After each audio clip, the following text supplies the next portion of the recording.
Everyone says large language models are changing the world. They can write code, summarize, generate reports, and even help doctors and lawyers.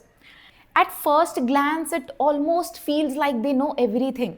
But here is something that surprises most people. Take the most powerful language model available today and ask it what is the deployment process used inside our company. And it suddenly struggles. Not because the model is unintelligent, but because it has never seen your private documents. And that brings us to one of the biggest misconceptions people have about AI. People think AI knows everything. It does not. It only knows what it has learned during training. So, your company documents, your personal PDFs, your customer support knowledge base, your private databases, none of these magically exist inside the model's brain. So, the question is, how do companies solve this problem? Why don't we simply train the AI on our company's documents? Problem solved, right? Actually, not. Think about what that really means. Imagine your HR team updates the leave policy tomorrow, or engineering team releases a new version next week, or legal department publishes a new compliance guideline. Would you retrain the entire language model every single time something changes? That is like rewriting an entire encyclopedia just because someone edited one page. Training a large language model is not like refreshing a web page. It takes enormous compute, time, money, testing, validation, and deployment. And before you are even done, another document changes, forcing you to repeat the entire process again. Clearly, this does not scale. And that is exactly why companies do not retrain foundation models every time their knowledge base changes. So maybe we have been asking the wrong question. Instead of asking, how can we make AI remember everything? Maybe we should ask, does AI even need to remember everything? Think about an open book exam. You don't memorize the entire textbook, that would be impossible. Instead, someone asks a question, you first find the right chapter, then the right page, read the relevant section, and only then you write the answer. Notice something interesting. The quality of your answer does not depend on how much of the book you have memorized. It depends on whether you are able to find the right information at the right time or not.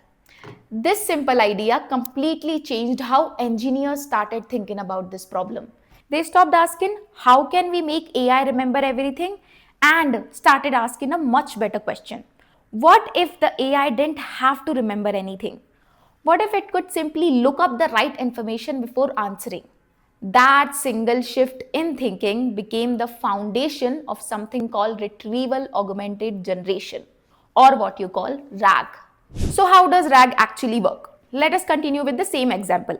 Your company has thousands of documents, HR policies, API documentations, meeting notes, technical manuals, customer support guidelines, and much more.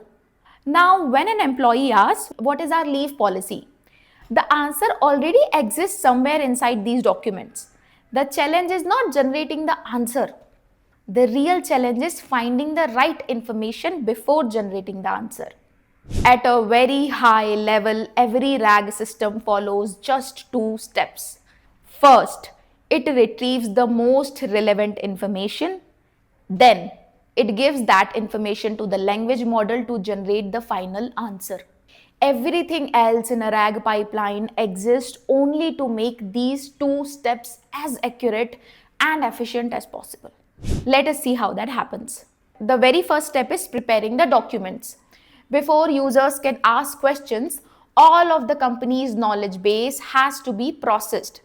These documents could be PDF files, Word documents, internal wikis, API documentations, customer support articles, or even records inside databases. Together, they become the knowledge base of our RAG system.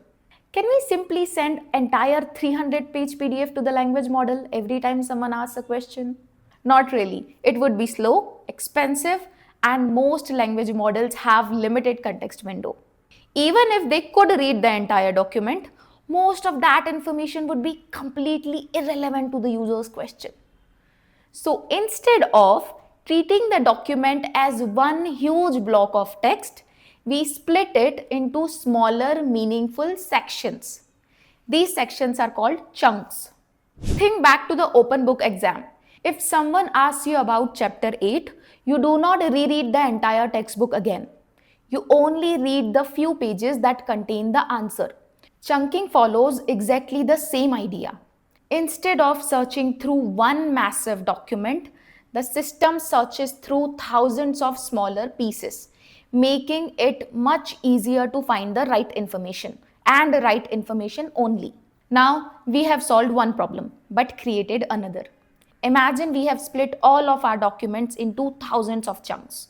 Some talk about leave policies, some talk about APIs, some talk about meeting notes or financial reports. How does a computer know which chunk is most relevant to the user's question? Humans understand language by meaning. Computers do not. They understand numbers. So, before storing these chunks, we convert each one into a numerical representation called an embedding. You do not need to worry about the numbers, but the important idea is chunks with similar meaning end up having similar representations. For example, a chunk about annual leave and another about vacation policy may use different words, but because they talk about the same concept, their embeddings will be very similar. Once every chunk has been converted into an embedding, we need somewhere to store them. That is where a vector database comes in. You can think of it as a database specifically designed to store these embeddings and search through them extremely quickly.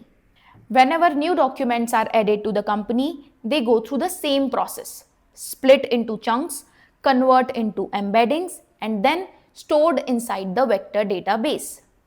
Now, suppose an employee asks, "What is our leave policy?" We do not immediately send that question to the language model. Instead, we first convert the question into an embedding using the same embedding model with which we embedded our chunks. Now, both the documents and the user's question are represented in the same format, making them directly comparable. The next step is called Similarity Search. The system compares the embedding of the user's question with the embedding of all the document chunks stored in the vector database. Instead of looking for exact keyword matches, it searches for chunks whose meaning is closest to the question. That is why RAG system can still find the correct information even when the wording in the documents is different from the words used by the user. Once the search is complete, the system retrieves only the most relevant chunks. These retrieved chunks are then attached to the user's original question and sent to the language model. Now, instead of answering purely from its training, the model now has access to the latest information from your company's documents. So now, using both the question and the retrieved context, it generates the final answer. And that is exactly why it is called Retrieval-Augmented Generation. It first retrieves the relevant information, then it augments the prompt by adding that information, and finally the language model generates the answer. At this point, RAG pipeline looks perfect, right? We prepared our documents, split them into chunks, converted those chunks into embeddings, stored them in the vector database, and then retrieved the most relevant chunks for the question, and then finally asked the language model to generate an answer for us. On paper, everything looks simple. So why isn't every RAG chatbot perfect? Why do we still see wrong answers or missing informations or hallucinations? The reason is simple. Every step in this pipeline can fail. And if any one of them fails, the final answer also suffers. Let us start with the very first step, chunking. Now, imagine your company's leave policy is spread across two different chunks. The first chunk says employees can carry forward, and second chunk says up to 10 paid leaves every year. Now, suppose the retrieval system only finds first chunk. The language model never sees the actual number. Even though the correct information exists inside your documents, the answer becomes incomplete.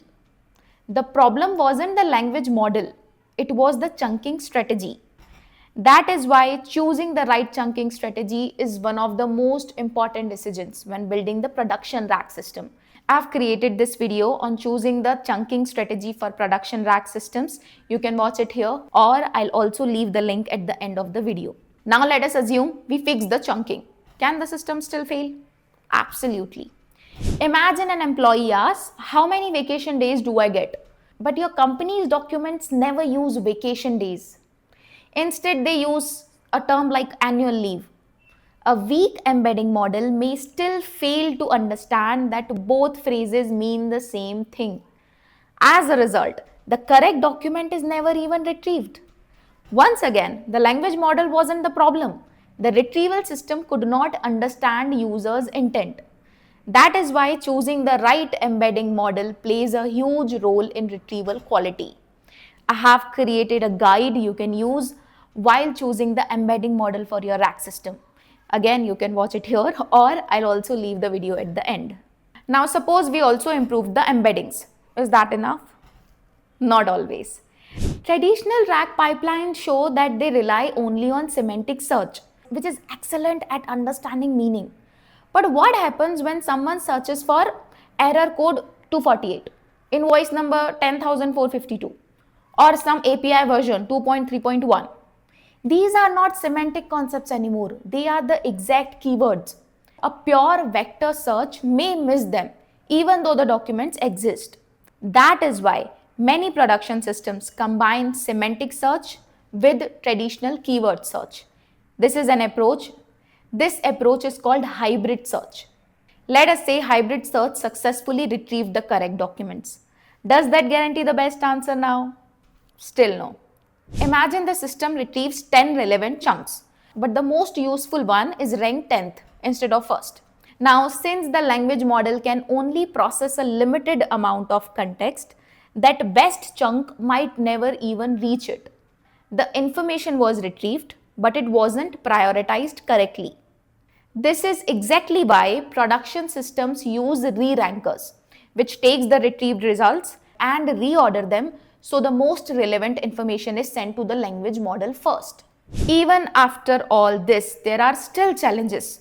Sometimes users ask vague and short queries. Sometimes too much irrelevant information is retrieved, making it harder for the language model to focus on what's important. Or most of the times, documents need to be filtered based on department, language, or product version before the retrieval can even begin. And sometimes everything works correctly, but we still have no reliable way of measuring whether our rack system is actually improving over time.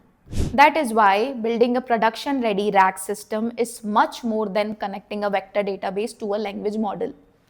Modern rack systems use multiple techniques to improve retrieval before the answer is even generated. Better chunking strategies preserve context. Better embedding models improve semantic understanding. Hybrid search combines semantic and keyword retrieval. Re-rankers improve the ordering of retrieved documents. Query rewriting makes vague questions easier to search in the database. Metadata filtering narrows the search space. Context compression removes unnecessary information. And finally, evaluation frameworks help us measure whether our rack system is actually getting better or not. Hey everyone, congratulations. If you have come this far, you are already ahead of most people out there. Trust me, be proud of yourself. What we learned just now wasn't superficial AI content. It was about the real technical backbone of AI systems. If you like this video or if you have any suggestion for us, do comment down. It helps me and my team learn.